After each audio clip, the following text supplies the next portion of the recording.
For the first activity, activity 1, you're going to, on eLearn under week 4, download the activity 1 notebook for numeric prediction. I'm going to download this.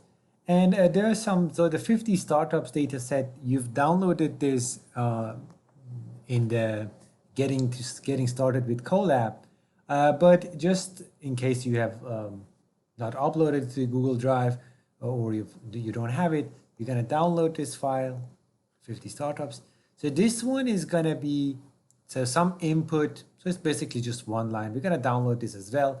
You could try any sort of other inputs, but let's just download this and keep it, as well as this last data set, employee satisfaction data. So in the lecture, I mentioned these two data sets, so we're going to download this and have them all so that we can call whichever data set we need. Now I have all these 3 CSV files, and let me open them in my, I'm going to just move them to my desktop so you can see them. And let's have them over here.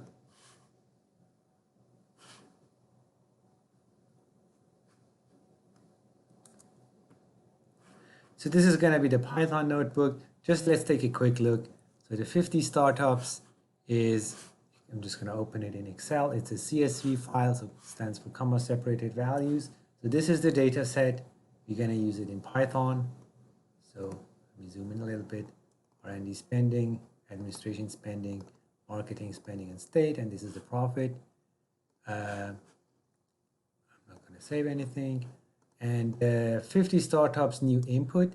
This is just basically one, let it load, okay. So these are just 2 observations for which we have, just hypothetically, you could have entered anything else. So these are, let's say we have these values for a firm, we want to predict their profit, and you could try multiple different values, just play around with it. This is just an example. We're going to then use it once we have built the models to see how we could provide it a new input and predict the outcome. And this is the employee satisfaction data set. We're going to take a look later in Python, Colab. And so I'm going to upload these to my Google Drive. So I've created a separate folder, named it MIS7720. Let me move these things around so you can see everything. Okay, so you can do something similar if you have a separate folder. So you see this is the first one, the first getting started with Colab that we had. And this is the 50 startups file, so I'm just going to replace it though. I'm going to upload all these to my Google Drive.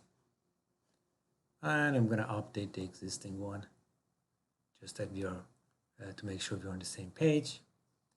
And so these are the files. And so we're done. And as you already know, we're going to then now start with this Python notebook. You can double click on it or just open with Google Collaboratory.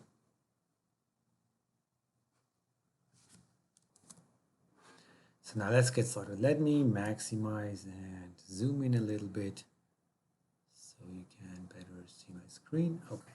So before we start, I mentioned this in the getting started with Colab, but just to remind you, if you click on table of contents, there's always going to be an outline. So I've provided these heading levels so you can easily go over the contents of this notebook. And wherever there is a question for you to answer, I have created this level 3 heading so you can easily make sure you have answered the questions for each notebook. And once you're done with the notebook, always make sure to save it and then download the Python notebook version so that I can check it. You can, if you want, you could also download the Py and upload that as well.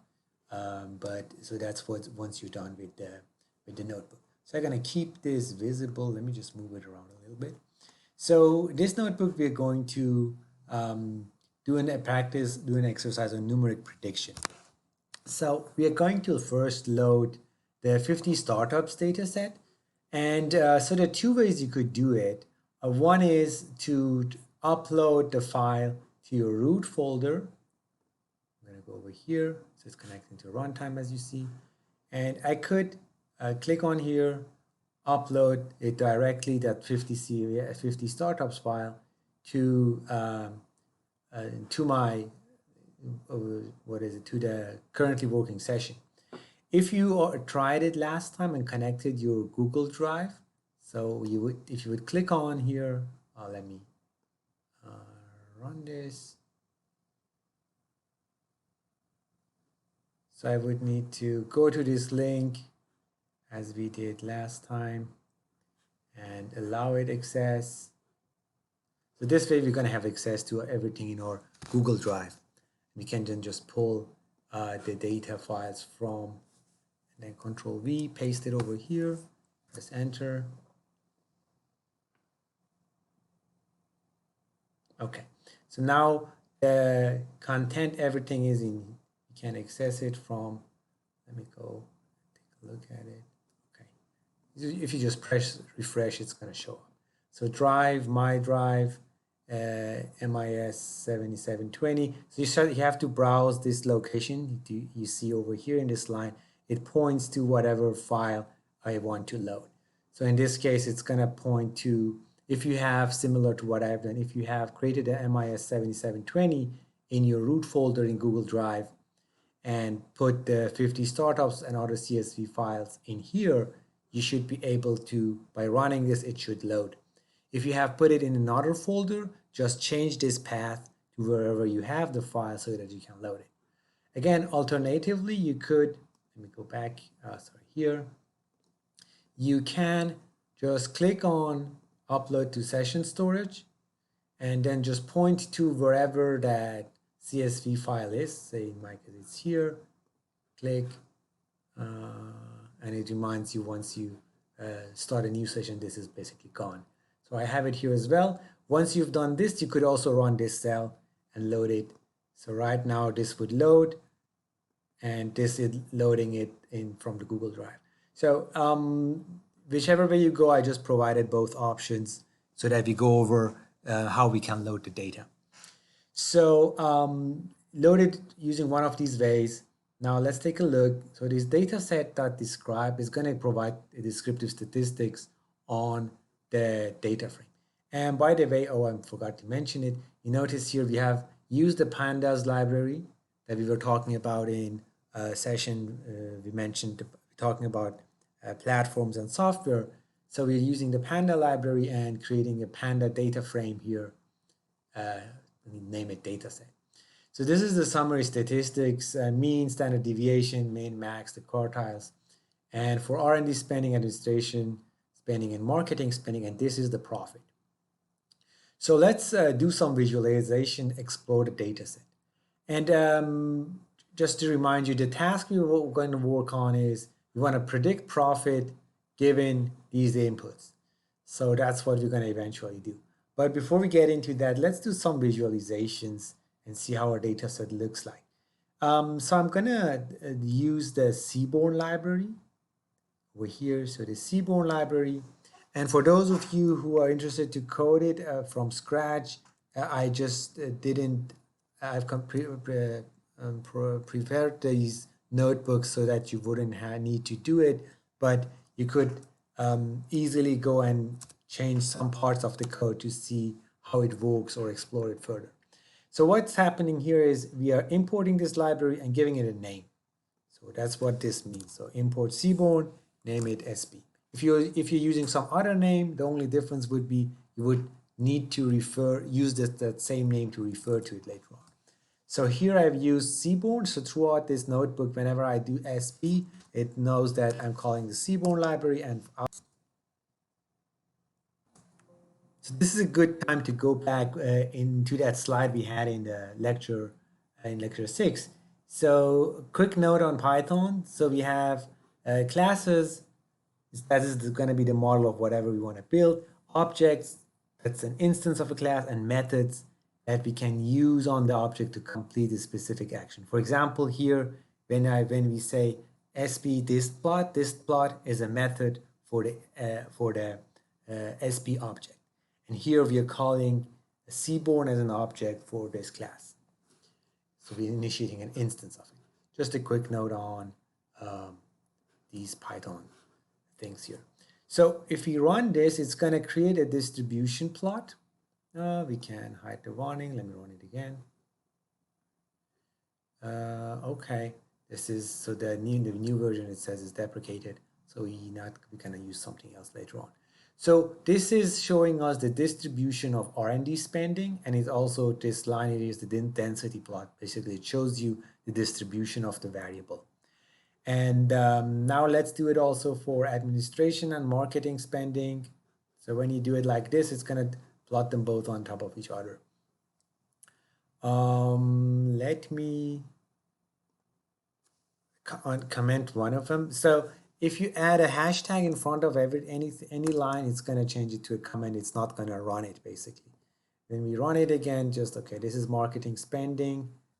If you want to take a look, so this is how you can explore visually your data.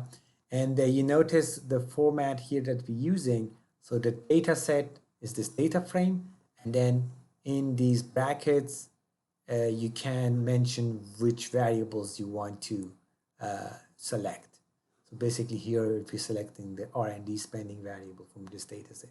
And remember, we need these semicolons before and after it for things to work. If you're not familiar with programming, that's fine. Don't worry about it. But just one thing to have in mind, a simple change like this. Let me go do it on this cell over here. A simple change like adding a comma here could make your code not work. Well, in this case, it's fine, but sometimes it's a little, okay, if I put a comma over here, right, you get an error.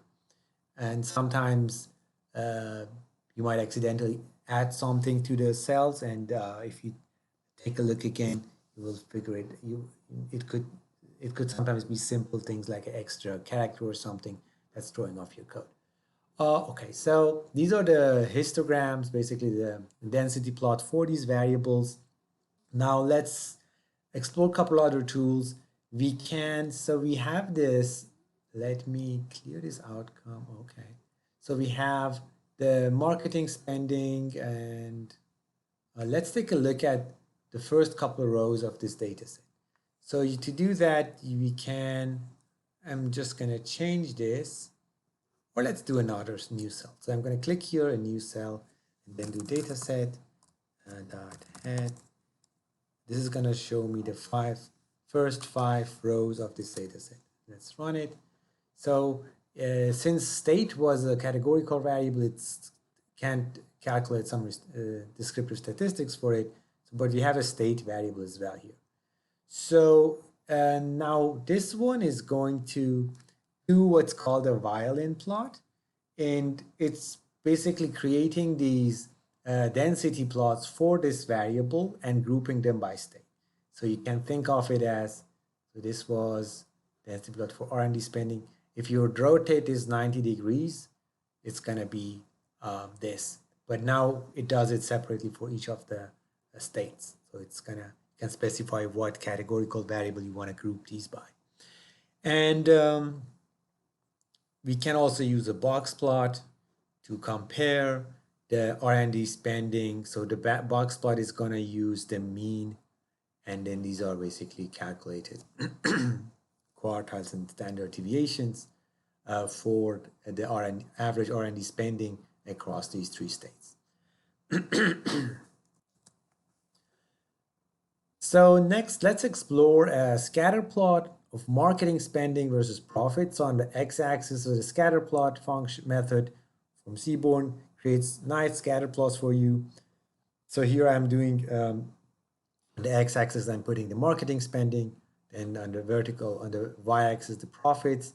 And if you use the, whatever you enter for hue is gonna be basically its color, it's gonna color the dots using based on the whichever categorical variable you provide. In this case, we're doing it by state. You could easily change this. Let's say I want to see the scatter plot of profit versus R&D spending. So you can just copy, say, R&D spend. I'm using a shortcut Control-C. On a Windows, it's probably going to be that Mac key, Command-C or something on the Mac.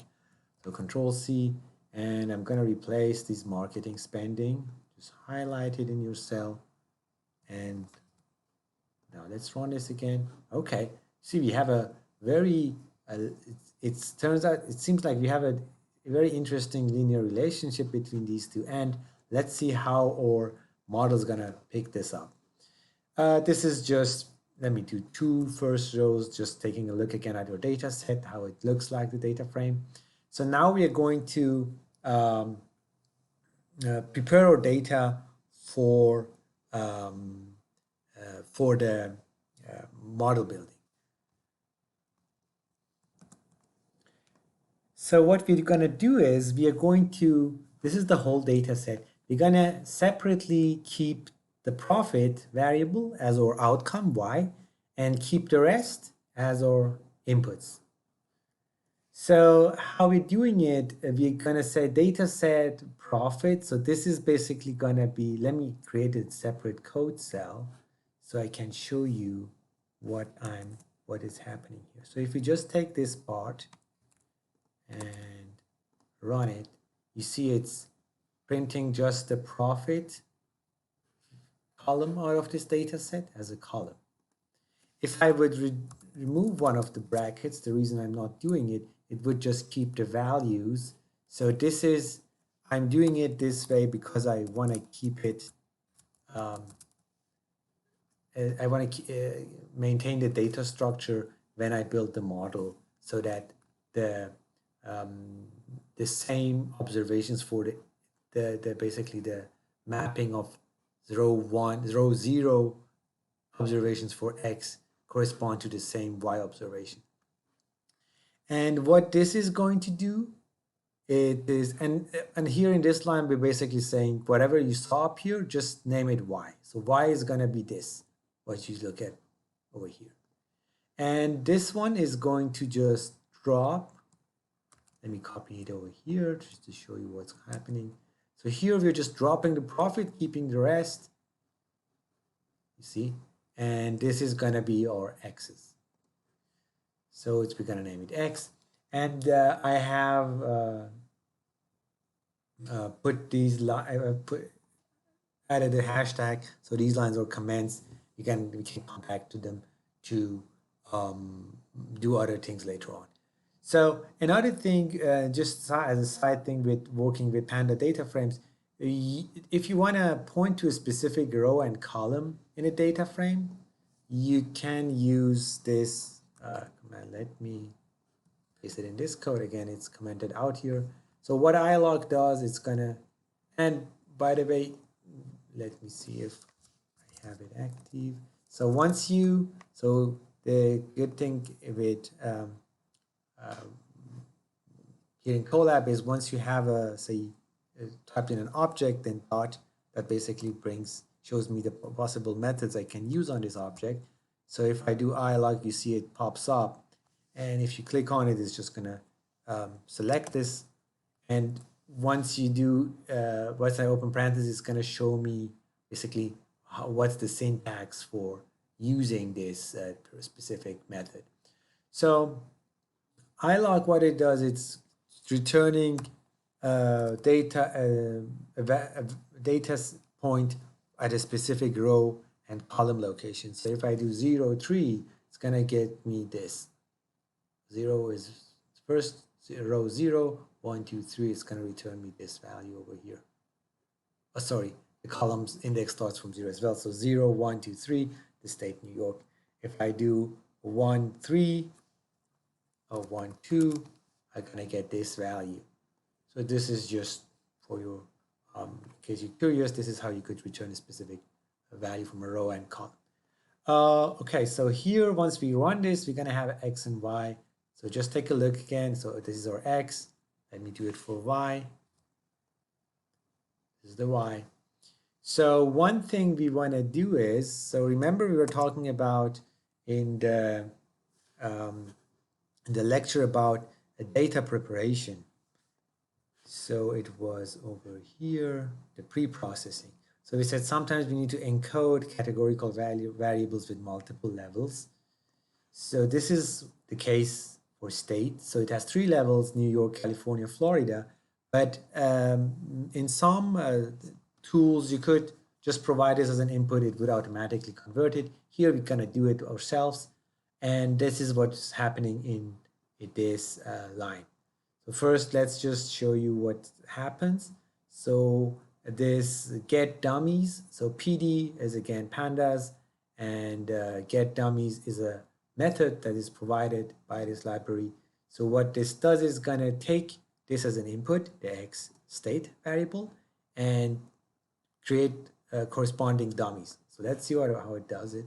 Okay, so see, it created 3 binary variables. So instead of state, now I have California, Florida, New York, and the value is going to be 1 if for whichever state this observation state is. So for 0, you're going to have New York 1. For this one over here, for the row number 1, the state is California, so it's going to be coded as California 1, the 2 other ones 0. So now what this does, it is going to concatenate, and concatenation means if you join this, if I would merge this this data frame to the one over here, so X and whatever I've created over here. So it's going to just take this and attach it to the end of this X data frame that we have. So let's run this. And another thing that's going to happen is, so this is this line over here.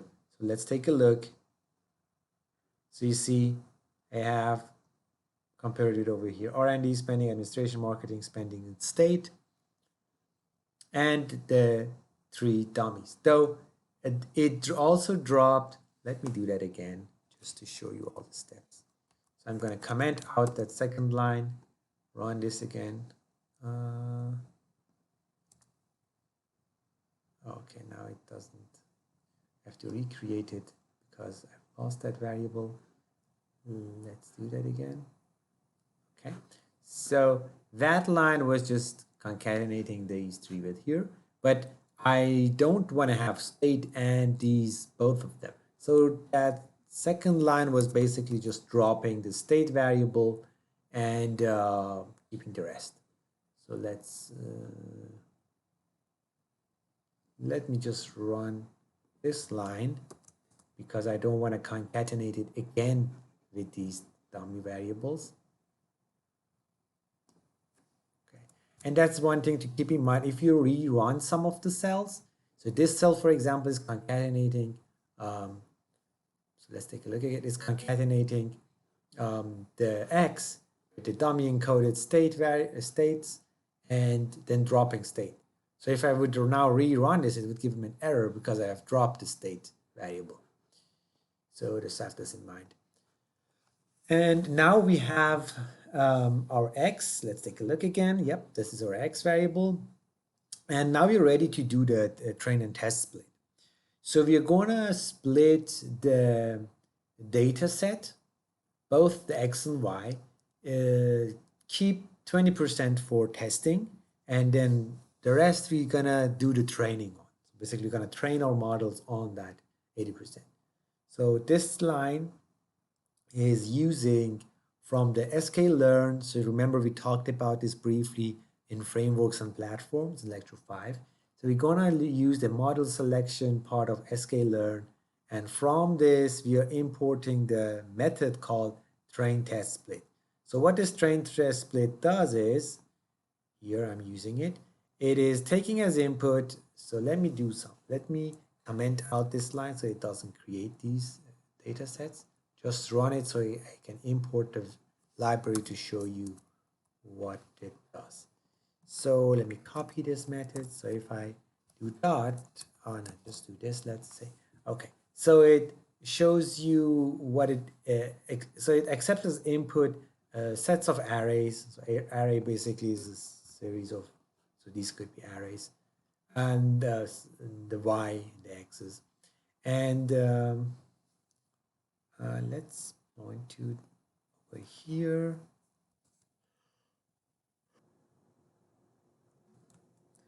So we're going to use from sklearn again.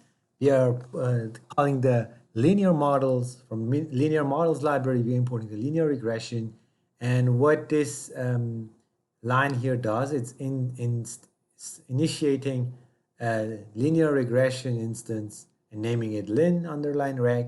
And here I'm fitting a model. Basically, I'm training the linear regression with, let me comment these out for a moment so that it doesn't fit it. Okay, so now I can show you the, so see, this is, if you point and if you hover your mouse on this line, you're going to see it says this is the syntax. We're providing it the training data, except then comma, the outcome.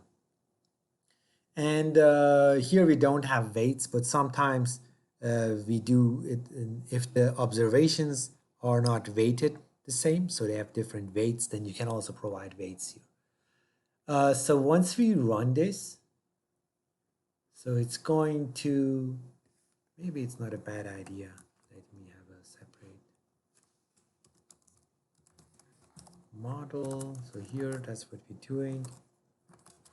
We are training the model on the training set. And I'm going to remove it from here and then train it again. So now I have trained the model, and I can use it to predict results. So I'm going to predict the outcomes. I will provide the X test. So basically the part of the data that I have put aside for testing over here, and I'm going to use that to feed it into the model, the linear regression, and see what it predicts. So this is what this line does. Let me add a code cell over here just to play around with this. So this is, I'm going to copy this over here. If I run this, so these are the predicted values given X test. So let's just look at X test. So it's feeding these values to the model, and this is what the model predicts. So I'm going to just name this array here, y underline pred underline lin. So this is the predictions of the linear model. Okay, so let me delete this cell, and then once I run this, so these are all stored in this line, in this what is in this as y underline pred underline linear. And now I want to see, I want to evaluate the model now. Remember, we are talking about RMSE and the mean absolute error and mean squared error. This is basically going to be the RMSE without the square root. So in order to calculate those, I'm going to import the metrics library from sklearn. And these lines, these are just, this is how we code things in order to have some print and output. So in this line here, I'm looking at the mean squared error and the root mean squared error. And so this is the part of the code that's actually doing the job, doing the work. Let me just run it first, then we can play around with it. So this line is just printing the coefficients of the model. So we had, we're talking about a linear regression. Let me go to the slide. So the linear regression that we were talking about. So in this case, we are using several, all these variables, R&D spending, administration, marketing spending, and these three dummies. So 1, 2, 3, 4, 5, 6 variables. So we would expect to have 6 coefficients for each of these basically variables. So these are the B1 to B6 basically. It's providing that we can pull from the model. We could also get the intercept. I'm not pulling it over here. It's just to demonstrate that you can do these things. So I'm gonna comment this out, and the next thing is, so this is the mean squared error. So this is the main, basically the metrics, and from metrics I'm using mean squared error. So this is just provided as a method. It's just a function. You provided the test values. So these are the true values from our testing set. So for the testing data set, remember we know what the outcomes are, but we are not giving it, so the model isn't seeing them when it's training. So during the training phase, the model is not seeing any of X test and Y test. But now that I've trained the model, I've provided it X test. Given X test, it gave me some predictions. Now I'm seeing how do these predictions compare to Y test, the actual values. And I want to have the mean squared error. And if I take the root square of this value, it's going to be the RMSE, which I'm doing over here. So this is just put into parentheses and I'm taking the square root. That's why I'm importing the math library to take the square root. This one here does the square root of whatever value it calculates. And it also has the library, the mean absolute error, and that's what we're calculating over here. And we could also do the R2 square or R square. We can calculate that as well. Let's have it more clean. But let's leave this aside. But so these are the RMSE, and let me also, so I'm just interested in these two. RMSE and the mean absolute error are calculated for this model. So this is its predictive performance. So you're gonna later compare it with the predictive performance of other models and see which one we would pick for this small data set. So this R squared, which is calculated. So remember we were saying that R squared, when the purpose is prediction, it might not be the most appropriate metric to use. And that is because what we are doing right here, we're saying what's the R square, basically the explanatory power of this model on the testing set. If that is something we would be interested in, we could use this metric. But usually when we use the R square metric, it is for the purpose of seeing how much of the, how well the model explains the whole data set. So you would usually run look at the R square if you're running the model on the whole data set. That means if you would want to do that, you would, we could run the model, let me do that, on the whole data set. It might, okay, now we provided the whole X, all the values, and the whole Y's, of course. So now if I create, so the problem here is it has already seen X test, so it would probably give a perfect, a much better prediction. So let's just do it and then look at the R squares. Well, it's still 0.97. Which is, we are dealing with a small data set, so it's not very surprising. And let me change this and train this model, and recalculate these values. Okay, so how about if we wanted to see, now I have a trained multiple linear regression. I want to feed it a new input. So remember we had this little CSV file over here with just one input. So we're gonna pull this in and see what it predicts. So I'm just going to name it, I'm going to upload it from here, a new input. So it's over here, so you can just easily, okay, pull it in. This is just showing me the data set. And now I am the linear model that I have trained. So linreg is now trained over here, right? We fitted it on this training set. It is a trained model. I'm providing this X new as an input.